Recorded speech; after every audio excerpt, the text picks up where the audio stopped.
جب مولا علی رضی اللہ تعالیٰ عنہ نے خارجیوں کو جنگ نہروان میں ہرایا تو اس وقت دو گروہ بنے ہوئے تھے، پہلا شیعان علی اور دوسرا خارجیوں کا۔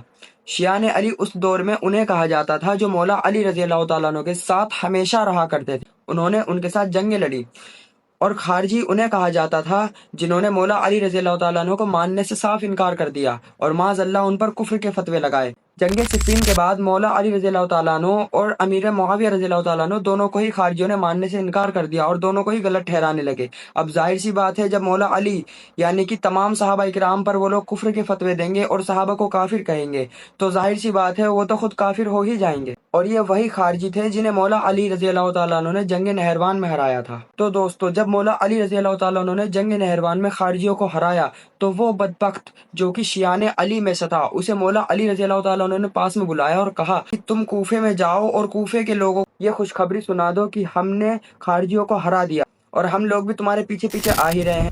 دوستو، خارجیوں کو یہ بات پہلے سے ہی پتا تھی کہ وہ ہارنے والے ہیں، تو اس لیے انہوں نے پورے کوفے میں اپنی عورتوں کو اور اپنے لوگوں کو پوری طرح سے پھیلا دیا تھا تاکہ جب تک مولا علی رضی اللہ تعالیٰ عنہ کوفے واپس پہنچے تو انہی کے لوگ انہی کے خلاف ہو جائیں۔ وہ شخص جسے مولا علی رضی اللہ تعالیٰ عنہ نے کوفے میں خوشخبری سنانے کے لیے بھیجا تھا، وہ خوشخبری سنانے کے لیے جانے ہی والا تھا، پر اس کے دل میں یہ خیال آیا کہ وہ پاس کے کنویں میں جا کے پانی پی لے۔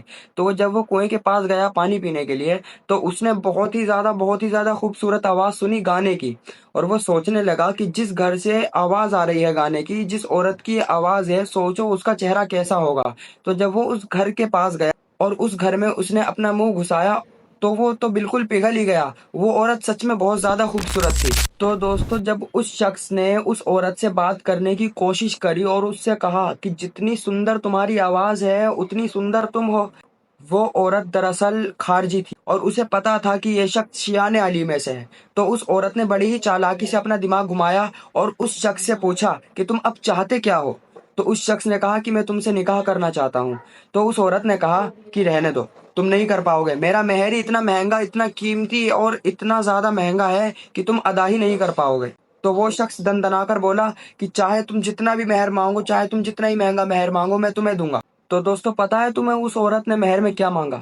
اس عورت نے مہر میں مانگا کہ مجھے علی کا سر لا کر کے دو، اور تو اور وہ شخص مان بھی گیا، اور اس شخص کا نام تھا عبد الرحمن ابن ملجم۔ عبد الرحمن ابن ملجم اب مولا علی سے کسی بھی طرح میں رابطے میں نہیں تھا، اب وہ ان کا انتظار کرنے لگا کہ کب علی کوفے پہنچے اور کب وہ انہیں قتل کرے، معاذ اللہ۔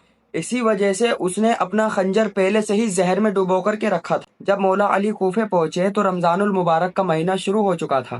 17 رمضان المبارک کو مولا علی رضی اللہ تعالیٰ عنہ نے سیدہ زینب، امام حسن اور امام حسین کو اپنے پاس بلایا اور فرمایا کہ اے میرے بچوں، اب میرا جانے کا وقت آ گیا ہے، میری قوم نے مجھے بہت زیادہ ستایا ہے، اب میرا جانے کا وقت آ گیا ہے۔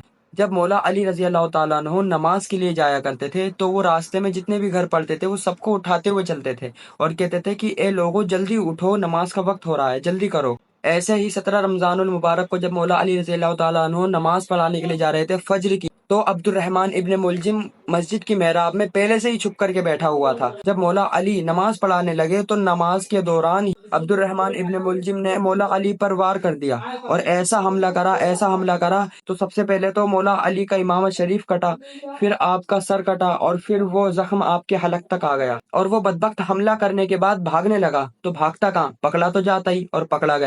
مولا علی رضی اللہ تعالیٰ عنہ نے فرمایا کہ اے لوگوں، مجھے شدید پیاس لگ رہی ہے، مجھے پانی چاہیے۔ اتنا سن کر کے وہ بدبخت بولا کہ اے علی، مرنے والے سے زیادہ مارنے والے کو زیادہ محنت لگتی ہے، تو پیاس تو مجھے بھی لگی ہے، مجھے بھی پانی دو۔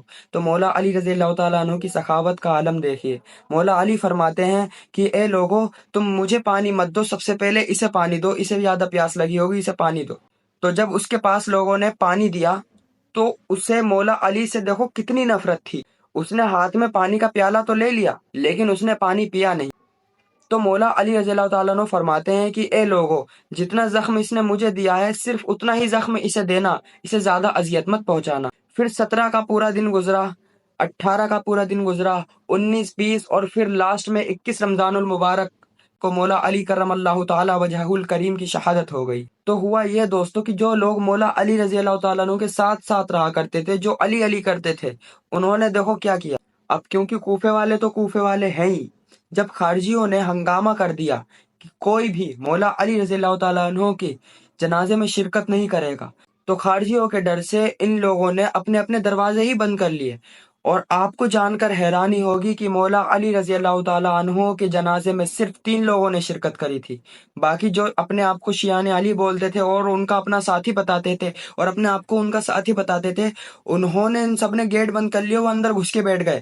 مولا علی رضی اللہ تعالیٰ عنہ کے جنازے میں صرف 3 لوگوں نے شرکت کری۔ پہلا امام حسن نے نماز پڑھائی، دوسرا امام حسین نے نماز پڑھی، اور تیسرے امام حسین کے غلام تھے، اور اس غلام کا نام قیس تھا۔ مولا علی رضی اللہ تعالیٰ عنہ کے جنازے میں 4 جنے بھی نہیں تھے کہ وہ آپ کو کندھا دے سکے، صرف 3 ہی تھے۔ اللہ تبارک و تعالیٰ نے چوتھا فرشتہ نازل کر دیا تھا کندھے کے لیے۔ مولا علی رضی اللہ تعالیٰ عنہ نے پہلے ہی کہا تھا، مجھے کوفے سے باہر لے جانا فلاں جنگل میں، وہاں پر ایک پتھر ہوگا سفید کلر کا، اور جب تم اس پتھر کو ہٹاؤ گے تو وہاں پہ پہلے سے ہی قبر کھدی ہوگی، تم مجھے اسی قبر میں دفنا دینا۔ اور دوستو، مولا علی رضی اللہ تعالیٰ عنہ کا جنازہ رات کے اندھیرے میں خاموشی کے ساتھ نکالا گیا، اور آپ کو اسی جگہ پہ جا کے جب وہ پتھر ہٹایا تو واقعی میں وہاں پہ قبر تھی، اور آپ کو اسی قبر میں دفنایا گیا۔ حالات ایسے تھے کہ امام حسن اور امام حسین رضی اللہ تعالیٰ عنہ نے قبر کو بالکل برابر کر دیا، زمین سے بالکل ملا دیا۔ دوستو، پھر کچھ وقت بیتا اور امویوں کا دور آیا۔